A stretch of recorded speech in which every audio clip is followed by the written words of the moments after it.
ശ്രീ സായിരാം.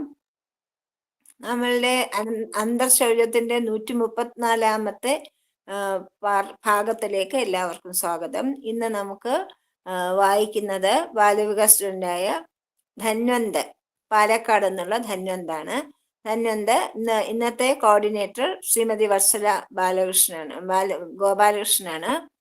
മലപ്പുറം അല്ല, സോറി, മഞ്ചേരി എന്നുള്ള ശ്രീമതി വത്സല ഗോപാലകൃഷ്ണനാണ് ഇന്ന് കോർഡിനേറ്റ് ചെയ്യുന്നത്. വത്സല തുടങ്ങിക്കോളൂ കേട്ടോ. സായിരാം. ഓം ശ്രീ സായിരാം. നമ്മുടെ അന്തർശൗചയജ്ഞത്തിലെ പ്രോഗ്രാമിലേക്ക് എല്ലാവർക്കും സ്വാഗതം. പിന്നെ ധന്വന്തിന് സ്വാഗതം. മാസ്റ്റർ ധന്വന്ത് ബാലവികാസ് കുട്ടിയാണ് അല്ലേ? അപ്പോൾ നമുക്ക് സായി ഗായത്രിയും ഓംകാരവും ചെയ്തിട്ട് നോക്കാം.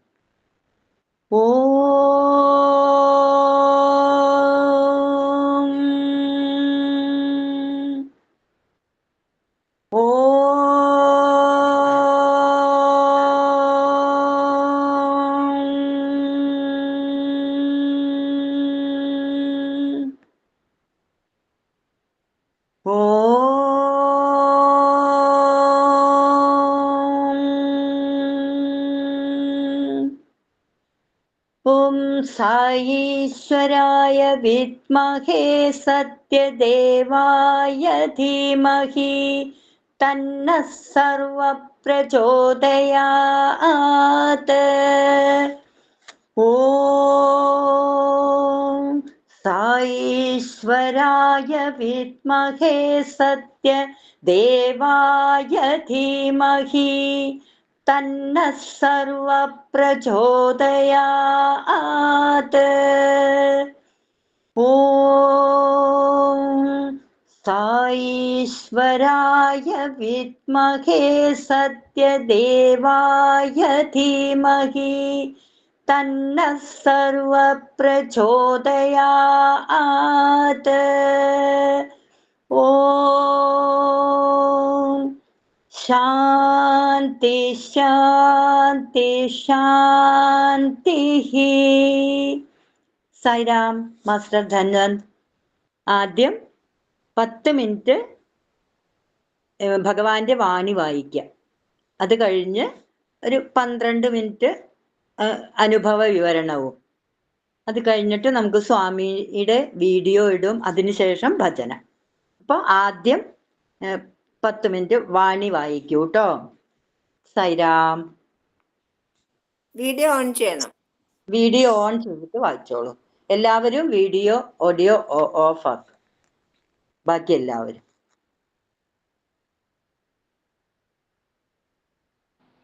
സായിരാം, കേൾക്കുന്നുണ്ടോ? കേൾക്കാനുണ്ട്. ക്യാമറ ഒന്ന് അഡ്ജസ്റ്റ് ചെയ്യൂ. തല തിരിഞ്ഞിരിക്കണോ? റിവോൾവ് ശരിയാക്കും.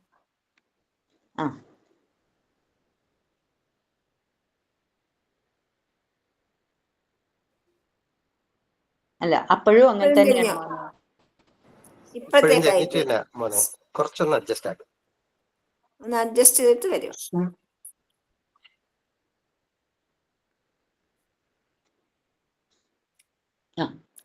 ശരിയായി, പറഞ്ഞോ.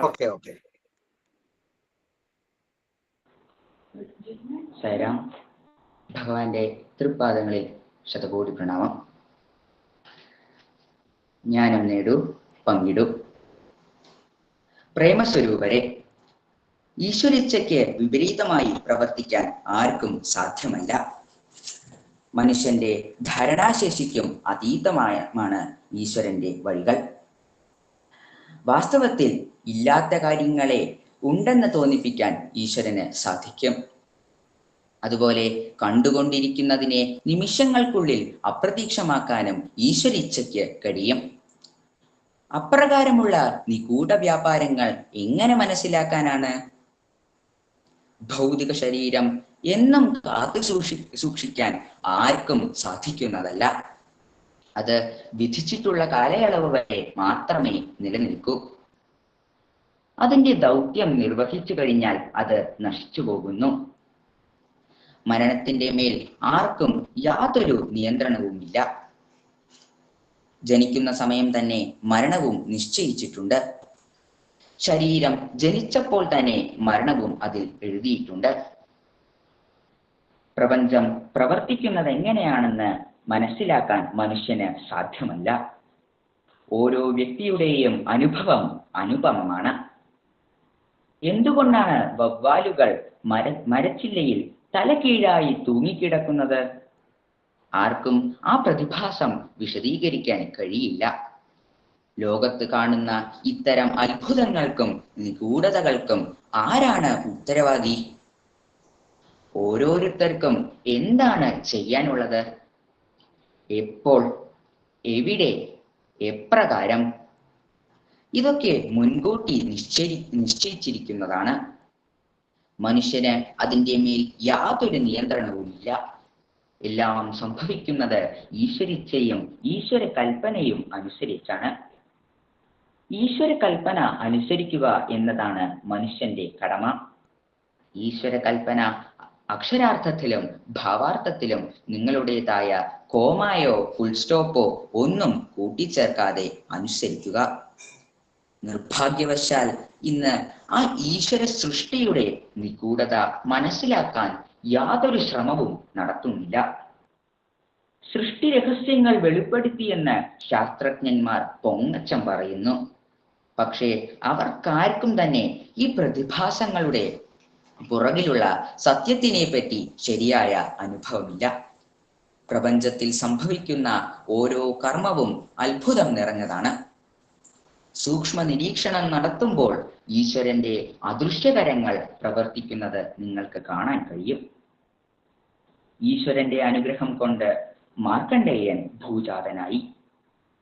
ഭഗവാൻ മാർക്കണ്ഡേയന്റെ മാതാപിതാക്കളോട് ചോദിച്ചു, ആയുസ് കുറഞ്ഞ നന്മ നിറഞ്ഞ ഒരു മകൻ വേണമോ, അതോ നന്മയൊന്നുമില്ലാത്ത വളരെ കാലം ജീവിച്ചിരിക്കുന്ന മകൻ വേണമോ? മാർക്കണ്ഡേയന്റെ മാതാപിതാക്കൾ സദ്ഗുണ സമ്പന്നനായ പുത്രനെ മതിയായിരുന്നു. അങ്ങനെയാണ് മാർക്കണ്ഡേയൻ ജനിച്ചത്. അവൻ നല്ല വിചാരങ്ങളും നല്ല പെരുമാറ്റവും നല്ല സ്വഭാവവും ഉള്ള കുട്ടിയായി വളർന്നു. മകൻ 16 വയസ്സുവരെ ജീവിച്ചിരിക്കുകയുള്ളൂ എന്ന് മാതാപിതാക്കൾക്ക് അറിയാമായിരുന്നു.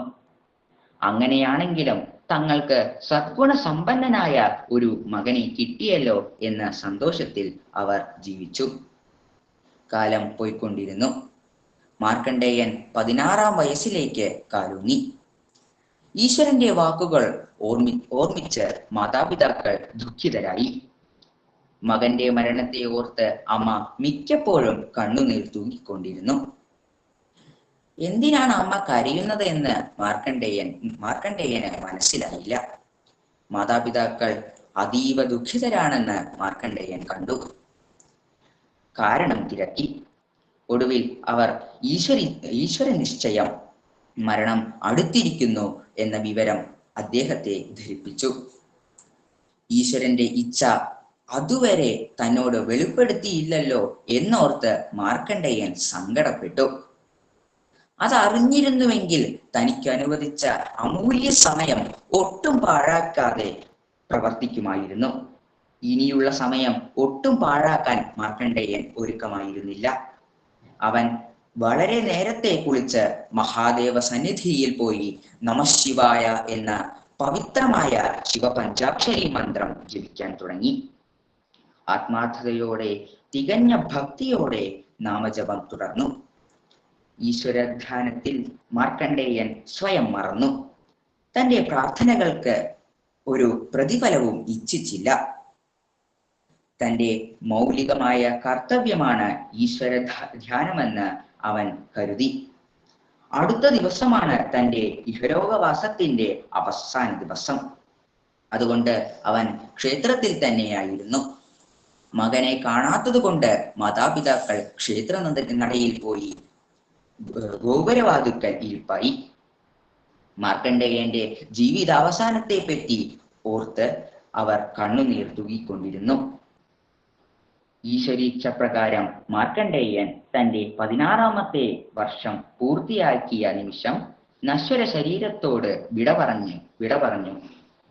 മാതാപിതാക്കൾ ദുഃഖത്തിന്റെ കരകാണാക്കടലിൽ മുങ്ങിപ്പോയി. മാർക്കണ്ഡേയൻ തന്റെ മൃണ്മയ ശരീരം ഉപേക്ഷിച്ച് ദിവ്യലോകത്ത് ഈശ്വര സമീപം എത്തിച്ചേർന്നു. ഈശ്വരൻ മാർക്കണ്ഡേയന്റെ നിഷ്കളങ്ക ഭക്തിയിൽ വളരെ സന്തുഷ്ടനായിരുന്നു. ഭഗവാൻ പറഞ്ഞു, മാർക്കണ്ഡേയ, ഇന്ന് നീ 16 സംവത്സരം പൂർത്തിയാക്കി. നീ സന്തുഷ്ടമാനസനായി എന്റെ സമീപം എത്തിച്ചേർന്നു. നീ എന്റെ ഇച്ഛയ്ക്ക് പരിപൂർണ വിശ്വാസത്തോടെ അനുസരണയോടെ കീഴടങ്ങി. നിന്റെ ഭക്തിയിൽ നാം വളരെ സന്തുഷ്ടനാണ്. ഈശ്വരൻ മാർക്കണ്ഡേയനോട് ഇപ്രകാരം പറഞ്ഞപ്പോൾ മാതാ പാർവതി പറഞ്ഞു, പ്രഭോ, അവിടുത്തെ കൽപ്പന ലംഘിക്കാതെ തന്നെ അവന്റെ മാതാപിതാക്കളുടെ അടുത്തേക്ക് എന്തുകൊണ്ട് തിരിച്ചയച്ചുകൂടാ? ഭഗവാൻ പാർവതിയോട് തന്റെ കൂടെ ചെല്ലാൻ ആവശ്യപ്പെട്ടു. രണ്ടുപേരും കൂടി മാർക്കണ്ഡേയന്റെ ശരീരത്തിന് ജീവൻ വെപ്പിച്ചു. മാർക്കണ്ഡേയന്റെ ശരീരത്തിൽ അനക്കം കണ്ടപ്പോൾ മാതാപിതാക്കളുടെ സന്തോഷത്തിന് അതിരില്ലായിരുന്നു. മാർക്കണ്ഡേയൻ എഴുന്നേറ്റ് മാതാപിതാക്കളോട് പറഞ്ഞു, അമ്മേ, അച്ഛ, മഹാപ്രഭു ശ്രീ പരമേശ്വരനും മാതാ പാർവതി ദേവിയും എന്നെ ജീവിപ്പിച്ചിരിക്കുന്നു. നിങ്ങൾ ആഗ്രഹിക്കുന്നിടത്തോളം കാലം ഞാൻ നിങ്ങളുടെ കൂടെ താമസിക്കും. നമുക്ക് സദ്വിചാരങ്ങൾ ഉണ്ടാകട്ടെ, സത്കർമ്മങ്ങൾ ചെയ്യാം. ഞാൻ ഒരു പുത്രന്റെ കടമകളെല്ലാം നിർവഹിച്ച് നിങ്ങൾക്ക് സന്തോഷമേകാം. ഭക്തന് ഈശ്വരീച്ഛ മാറ്റാനുള്ള ശക്തിയുണ്ട്. ഭക്തി എന്നാൽ വെറും നാവുകൊണ്ടുള്ള പ്രാർത്ഥന മാത്രമല്ല, പരിശുദ്ധ ഹൃദയത്തിൽ നിന്നുള്ളതാണ്. ഞാൻ അങ്ങനെ അനുഭവങ്ങൾ പറയട്ടെ. സായിരാമനെ നന്നായിട്ട് വായിച്ചു കേട്ടോ. അനുഭവങ്ങൾ പറയട്ടെ. അനുഭവങ്ങൾ പറഞ്ഞോളൂ മോന്റെ. സ്വാമി മൂലം എൻ്റെ ജീവിതത്തിലുണ്ടായ അനുഭവങ്ങൾ. 2016 ഞാൻ സ്വാമിയെ കുറിച്ച്, ശ്രീ സത്യസായി ബാബയെ കുറിച്ച്, ബാലവികാസിനെ കുറിച്ച് ആദ്യമായി കേൾക്കുന്നത്. പാലക്കാടിലെ ചിറ്റൂർ സമിതിയിലാണ് ഞാൻ. ലക്ഷ്മി അവർകളാണ് എൻ്റെ ഗുരു. ബാലവികാസിൽ ചേർന്നത് തൊട്ട് എൻ്റെ ജീവിതത്തിൽ കുറെ മാറ്റങ്ങൾ ഉണ്ടായി. അതിലൊരു വലിയൊരു മാറ്റമാണ് അച്ചടക്കം എന്നത്. അങ്ങനെ പിന്നെ എനിക്ക് പ്രഭാഷണത്തില് വളരെയധികം ഇഷ്ടമായിരുന്നു. പ്രഭാഷണം പറയാൻ ഇഷ്ടമായിരുന്നു. അതൊരു ഹോബിയായിരുന്നു എൻ്റെ പ്രഭാഷണം പറയുക എന്നത്. അപ്പോൾ പാലക്കാട് സത്യസായി ഓർഗനൈസേഷൻ എൻ്റെ ഈ ഒരു ഹോബി, എൻ്റെ ഈ ഒരു ഇഷ്ടം, പ്രഭാഷണം പറയാനുള്ള ഈ ഇഷ്ടം മനസ്സിലാക്കിയവര്. അങ്ങനെ അമ്മയെ കുറിച്ചുള്ള ഒരു പ്രഭാഷണം പറയാൻ അവരെന്നോട് ആവശ്യപ്പെട്ടു. ഒട്ടും പാഴാക്കാൻ പറ്റാത്ത ഒരു അവസരവുമാണ്. അതേപോലെ പ്രഭാഷണം പറയാൻ എനിക്ക് താല്പര്യവുമുണ്ട്. അതുകൊണ്ട് തന്നെ ഞാൻ ആ പ്രഭാഷണം പറഞ്ഞു. അവരത് വീഡിയോ ആയിട്ട് ഷൂട്ട് ചെയ്തു. അങ്ങനെ അവർ ഓർഗനൈസേഷന്റെ, സത്യസായി ഓർഗനൈസേഷന്റെ തന്നെ ഒരു യൂട്യൂബ് ചാനലിൽ അവരത് പോസ്റ്റ് ചെയ്യുകയും ചെയ്തു. ഇതൊക്കെ നടക്കുന്നത് 2023 എൻ്റെ 12ാം വയസ്സിലാണ് ഈ കാര്യങ്ങളൊക്കെ നടക്കുന്നത്. അങ്ങനെ ഈ വീഡിയോ ആ വർഷം 2023 തന്നെ ഓണപരിപാടി നടത്താൻ പോകുന്ന സത്യസായി ഓർഗനൈസേഷൻ മെമ്പേഴ്സ് കണ്ടു. അവര് ആ വർഷത്തെ പുട്ടപ്പർത്തിയിലെ പരിപാടിയിൽ എൻ്റെ ഒരു പ്രഭാഷണം, ഒരു മലയാള പ്രഭാഷണം കൂട്ടിച്ചേർത്തു. ഈ കാര്യങ്ങളൊന്നും എനിക്കറിയില്ലായിരുന്നു. ഒരു ദിവസം എൻ്റെ ഗുരുവായ ലക്ഷ്മി ചേച്ചി എന്നെ വിളിച്ചിട്ട് ഈ കാര്യങ്ങളൊക്കെ പറഞ്ഞു. പുട്ടപ്പർത്തിയിലെ ഈ വർഷത്തെ ഓണപരിപാടിയിലെ മോൻ്റെ ഒരു പ്രഭാഷണം കൂടി അവർ ചേർത്തിട്ടുണ്ട്. കേരളത്തിൽ വെച്ചിട്ട് മോനൊരു അവസരം ലഭിക്കുകയാണ് അവിടെ പോയിട്ട് പ്രഭാഷണം പറയാൻ എന്നൊക്കെ പറഞ്ഞപ്പോൾ സത്യത്തിൽ ആ സന്തോഷം എനിക്ക് രേഖപ്പെടുത്താൻ സാധിക്കില്ല. ആ നിമിഷം ഞാൻ ചേച്ചിയോട് എന്ത് പറയണമെന്ന് എനിക്ക് അറിയില്ലായിരുന്നു. ഇപ്പോഴും ആ സന്തോഷം എനിക്ക് പറഞ്ഞറിയിക്കാൻ സാധിക്കാത്തതാണ്. ഉടനെ തന്നെ ഞാൻ സമ്മതം മൂളി അങ്ങനെ എനിക്ക് അവരെ പ്രഭാഷണം തന്നു. ഈ കാര്യങ്ങളൊക്കെയാണ് പറയേണ്ടത്. പുട്ടപർത്തിയിൽ ആദ്യമായിട്ട് ഓണം ആഘോഷിച്ചതിനെ കുറിച്ചും സ്വാമിയുടെ ആ എഴുന്നള്ളിപ്പും ആ കാര്യങ്ങളൊക്കെയാണ് പറയേണ്ടത് എന്ന് എന്നോട് പറഞ്ഞ് പ്രഭാഷണം നൽകി. എനിക്ക് 4-5 പേജുകളൊക്കെ ഉണ്ടായിരുന്നു. സത്യത്തില് സാധാരണ ഒരു പ്രഭാഷണം ഞാൻ 4-5 പേജുകളൊക്കെയുള്ള പ്രഭാഷണം വളരെ മെല്ലെയാണ് പഠിച്ചെടുക്കുക. ഞാൻ പോലും അറിയാതെയായിരുന്നു പക്ഷെ ഈ പ്രഭാഷണം ഞാൻ പഠിച്ചത്. 4-5 പേജുകളൊക്കെ വളരെ എളുപ്പത്തിൽ ഞാൻ പഠിച്ചെടുത്തു.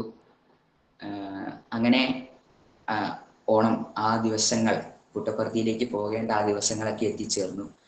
വളരെയധികം എക്സൈറ്റ്മെന്റ് ആയിരുന്നു അങ്ങോട്ട് പോകുക. എങ്ങനെയായിരിക്കും സ്ഥലം, പുട്ടപർത്തി എങ്ങനെയായിരിക്കും, ആ തിരുസന്നിധി എങ്ങനെയായിരിക്കും, പ്രശാന്തി നിലയം എങ്ങനെയായിരിക്കും എന്നൊന്നും എനിക്കറിയില്ല. അങ്ങനെ ഒടുവിൽ പുട്ടപർത്തിയിലേക്ക് പോകേണ്ട ആ ദിവസം എത്തി.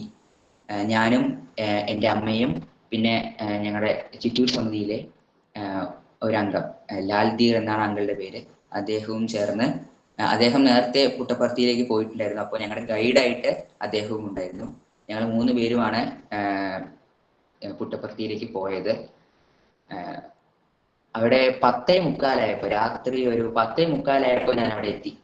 എന്തോ ഭഗവാൻ എനിക്ക് ആദ്യം പുട്ടപർത്തിയുടെ രാത്രിയിലെ മനോഹാരിത ആദ്യം അനുഭവിക്കട്ടെ എന്ന് വിചാരിച്ചിട്ടായിരിക്കും 10:45 എത്തി. രാത്രിയിലെ മനോഹാരിത, പുട്ടപർത്തിയിലെ രാത്രിയിലെ ആ മനോഹാരിതയാണ് ഞാൻ ആദ്യം കണ്ടത്. അങ്ങനെ റെയിൽവേ സ്റ്റേഷനിൽ നിന്നും പ്രശാന്തി നിലയത്തിലെ അരിയിലേക്ക് എത്തി. ഞാൻ പോലും അറിയാതെ ഞാൻ ഗണേഷ് ഗേറ്റിലൂടെയാണ് ഉള്ളിലേക്ക് കടന്നത്. എനിക്ക് പിന്നീടാണ് ഞാൻ ഉള്ളിലേക്ക് വന്നത് ഗണേഷ് ഗേറ്റിലൂടെയാണ് എന്ന കാര്യം കൂടി. കാരണം അവിടെയുള്ള ഒരു സ്ഥലം പോലും എനിക്കറിയത്തില്ല. അങ്ങനെ എൻ്റെ കൂടെ വന്ന ലാൽദീർ അങ്കിള് പ്രശാന്തി നിലയത്തെ കാണിച്ചു തന്നു. ഇവിടെയാണ് നീ പ്രഭാഷണം പറയേണ്ടതെന്ന് പറഞ്ഞു. സ്വാമി അവിടെയാണുള്ളത്, ഇവിടെ മുഴുവൻ ആൾക്കാരായിരിക്കും ആ സമയത്തൊക്കെ, നാളെയും മറ്റന്നാളെയും ഒക്കെ പരിപാടികളുണ്ട് എന്നൊക്കെ എനിക്ക് പറഞ്ഞു. അങ്ങനെ ആ ദിവസം അങ്ങനെ കടന്നുപോയി. എനിക്കും അമ്മയ്ക്കും ഒരു സെപ്പറേറ്റ് മുറി ഉണ്ടായിരുന്നു. ഞങ്ങൾ അവിടെ കിടന്നു ആ ദിവസം. അതിനുശേഷം പിറ്റേ ദിവസം നേരത്തെ എണീച്ച് നഗരസങ്കീർത്തനമെല്ലാം കേട്ട് കണ്ട് പ്രശാന്തി നിലയത്തിലെ പരിപാടി ഉണ്ടായിരുന്നു അന്ന്. ഗോവയിലെ ഗവർണർ ആണ് അന്ന് വന്നത് അവിടെ. അദ്ദേഹം ഒരു മലയാളിയായിരുന്നു. അദ്ദേഹം ഇംഗ്ലീഷിലും മലയാളത്തിലുമായിട്ട് പ്രഭാഷണം നടത്തി. അതൊക്കെ കേൾക്കാൻ പറ്റി. കൂടുതലും പ്രശാന്തി നിലയത്തിന്റെ ഉള്ളിലേക്ക് കയറിയപ്പോൾ എവിടെ നിന്നില്ലാത്തൊരു സന്തോഷം. കാരണം അതുവരെ ആ സ്ഥലത്തെ പറ്റി അല്ലെങ്കിൽ ആ സ്ഥലത്തെ കുറിച്ച് കണ്ടിട്ടില്ല, ആ സ്ഥലം കണ്ടിട്ടില്ല. പെട്ടെന്ന് ഒരു പുതിയ സ്ഥലം, ഇത്രയും വലിയ ജനക്കൂട്ടം, അതിനിടയിൽ ആ ഭഗവാൻ. അപ്പോൾ ഇതൊക്കെ വലിയൊരു അനുഭവമായിരുന്നു. അങ്ങനെ ആ ദിവസം പുട്ടപർത്തിയുടെ അവിടെയുള്ള ഭാഗങ്ങളൊക്കെ കണ്ട് ആ ദിവസം കഴിഞ്ഞു. അടുത്ത ദിവസമാണ് എനിക്ക് പ്രഭാഷണമുള്ളത്. സത്യം പറഞ്ഞാൽ ആ ദിവസം ഉറങ്ങിയിരുന്നില്ല ഞാൻ. പലപ്പോഴും എന്തായിരിക്കും നാളെ സംഭവിക്കുക, പേടി ഉണ്ടായിരുന്നില്ല. സത്യം പറഞ്ഞ രാവിലെ പുലർച്ചയ്ക്കൊന്നും പേടിയേ ഉണ്ടായിരുന്നില്ല. എത്ര പേര് അവിടെ ഉണ്ടാവും എന്നുള്ളൊരു ആകാംക്ഷ. എങ്ങനെ ഞാൻ പറയും, ഞാൻ നന്നായി പറയുമോ, പേടിയല്ല, എങ്ങനെ ആയിരിക്കും അവിടെ മൈക്ക് പോയിന്റിൽ നിൽക്കുമ്പോൾ എങ്ങനെയായിരിക്കും എന്നൊരു ആകാംക്ഷ മാത്രമേ ഉണ്ടായിരുന്നുള്ളൂ. അങ്ങനെ രാവിലെ പ്രശാന്തി നിലയത്തിന്റെ ഉള്ളിലേക്ക് കടന്നു. അത്രയും ജനക്കൂട്ടത്തിൽ ഞാൻ സെക്കൻഡ് റോയിലാണ്, ഏറ്റവും മുന്നിലുള്ള ആ ഒരു സെക്കൻഡ് റോയില് കുട്ടികൾക്ക് പരിപാടികൾ അവതരിപ്പിക്കാൻ പറ്റുന്ന ആ ഒരു സെക്ഷന്റെ സെക്കൻഡ് റോയിലാണ് ഞാൻ ഇരുന്നത്. എന്തോ ഒരു കാരണവശാൽ ഞാൻ പിന്നോട്ട് തിരിഞ്ഞു നോക്കിയപ്പോ അങ്ങ് അറ്റം വരെ ജനക്കൂട്ടം, ആൾക്കാര്. അങ്ങ് അറ്റത്തിരിക്കുന്ന ആളുടെ മുഖം പോലും തെളിയാത്ത രീതിയിലുള്ള അത്രയും ദൂരത്ത് ആൾക്കാർ ഇരിക്കുകയാണ്. അപ്പുറത്തോട്ട് നോക്കിയപ്പോൾ മഹിളാസ് ഇരിക്കുന്നുണ്ട് അവിടെ. അവരാണെങ്കിൽ പുരുഷന്മാരെക്കാട്ടിലും മഹിളകളാണ് അവിടെ കൂടുതലും. അപ്പുറത്തെ സെക്ഷനിലായിട്ട് മഹിളാസ് കുറെ പേരിക്കുണ്ട്.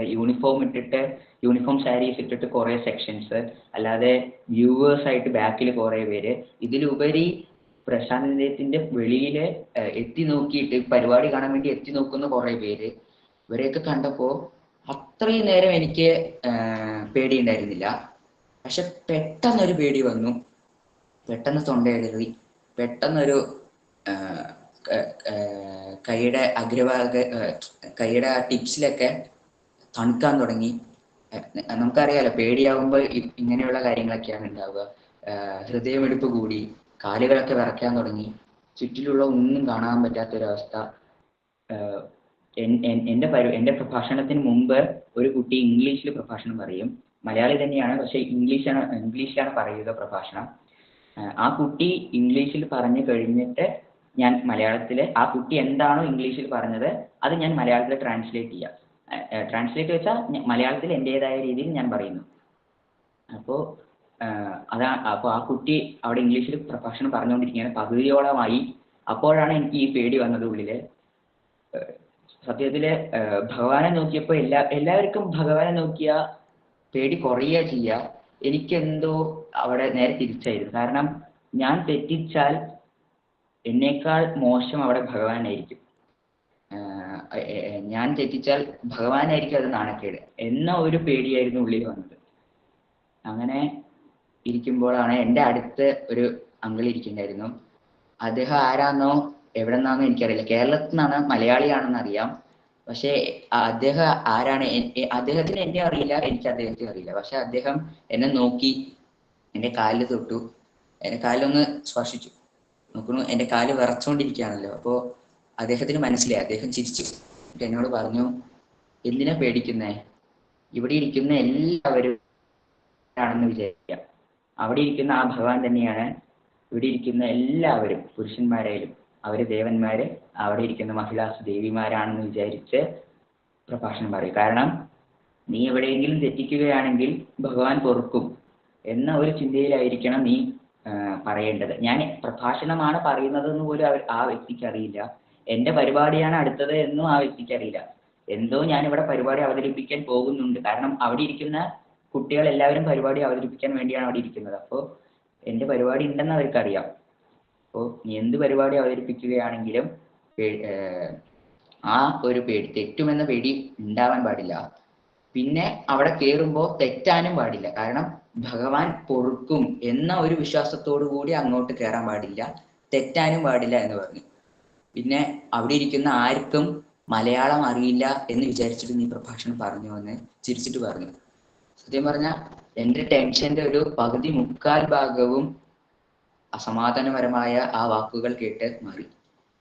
ഭഗവാന്റെ മുഖത്തേക്ക് നോക്കി, ചെറിയൊരു കോൺഫിഡൻസ് ഒക്കെ വന്നു. ആ കുട്ടിയുടെ പ്രഭാഷണം അപ്പോഴേക്കും കഴിഞ്ഞു. ഇംഗ്ലീഷിലുള്ള പ്രഭാഷണം കഴിഞ്ഞു. അടുത്തത് എൻ്റെയാണ്. ഞാൻ വേഗം എണീച്ചു മൈക്ക് പോയിന്റിൽ നിന്നും.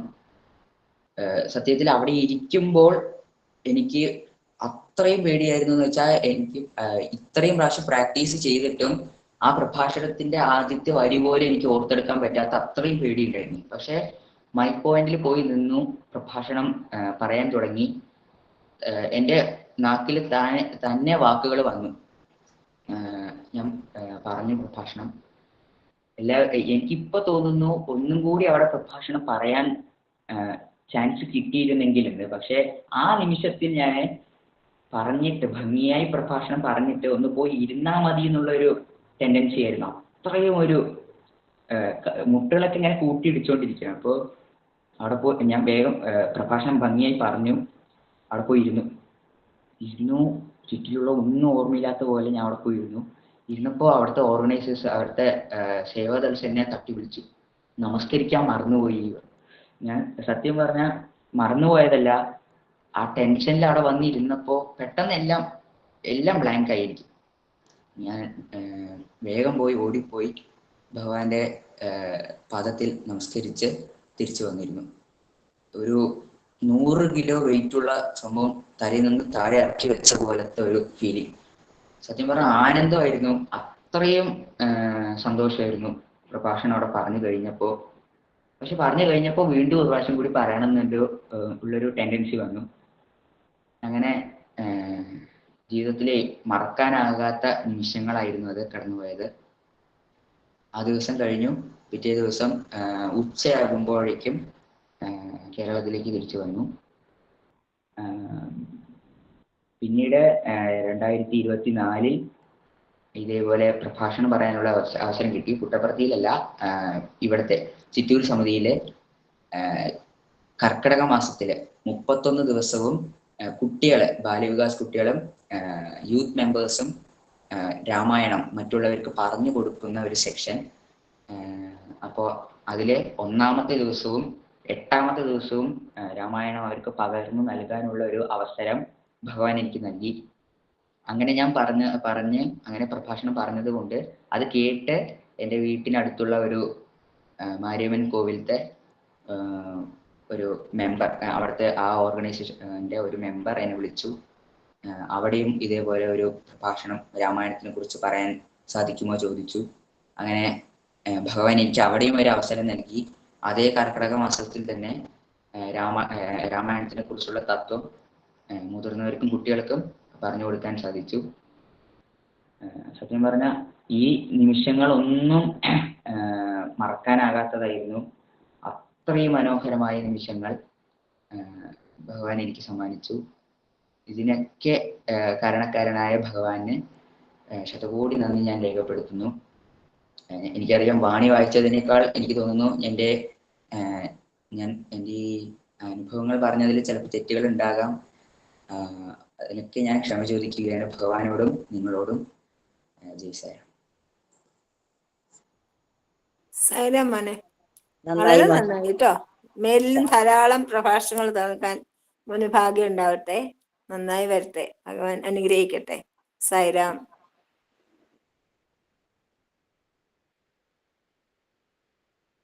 ముఖ్యముగా ఆటల పాటల యందు అనుభవించవలసినటువంటి యొక్క ఆనందము ఏమిటో వారికి అర్థం కావటం లేదు. We don't seem to know the actual happiness and the bliss that we are supposed to derive out of these sports and games. ఈ స్పోర్ట్స్ అండ్ గేమ్స్ లోపల ఒకరు గెలిచటము, మరొకరు ఓడిపోవటము, ఇవి రెండు మాత్రమే తెలుస్తూ ఉండాలి. In sports and games we only come across two, one the one who wins, the other one who loses. ఇది ఆ గేమ్స్ యొక్క లక్ష్యము. Is that the aim of games? Life is a game అన్నాం. Life is a game. Play it. Play it. Life is a dream. Life is a dream. Realise it. Realize it. Life is love. Life is love. Enjoy it. Enjoy it. వీటి యొక్క మూడింటి యొక్క అర్థమును గుర్తించి వర్తించినటువంటి వాడే నిజమైనటువంటి విద్యార్థి. He is a true student if he understands the meaning of these three statements and conducts accordingly.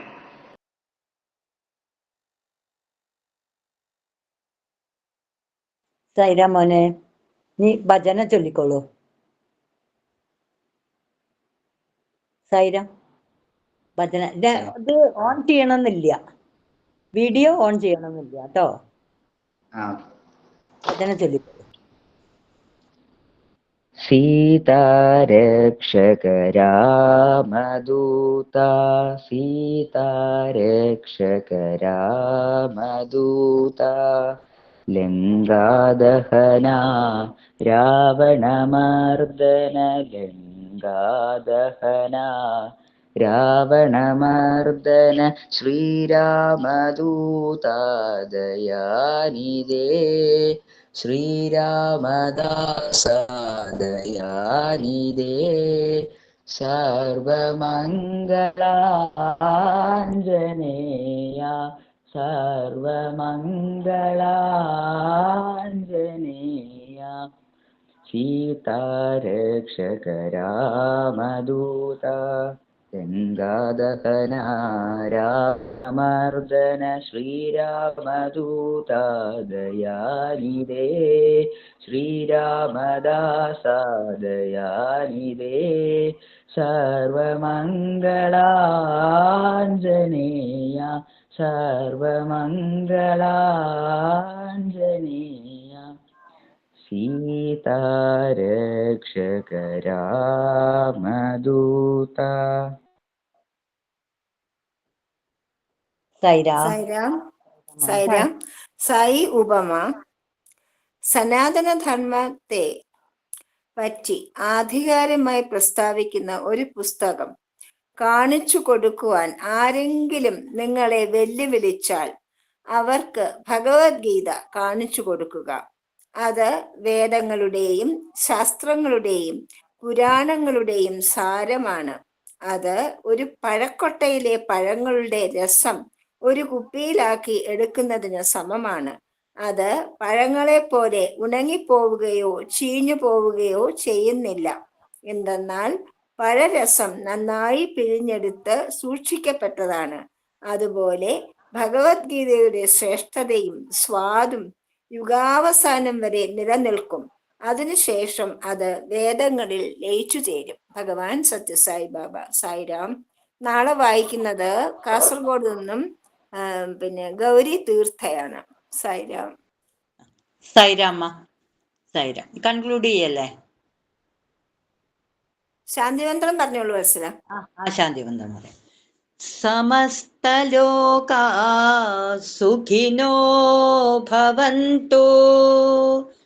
സമസ്തലോകാ സുഖിനോ ഭവന്തു.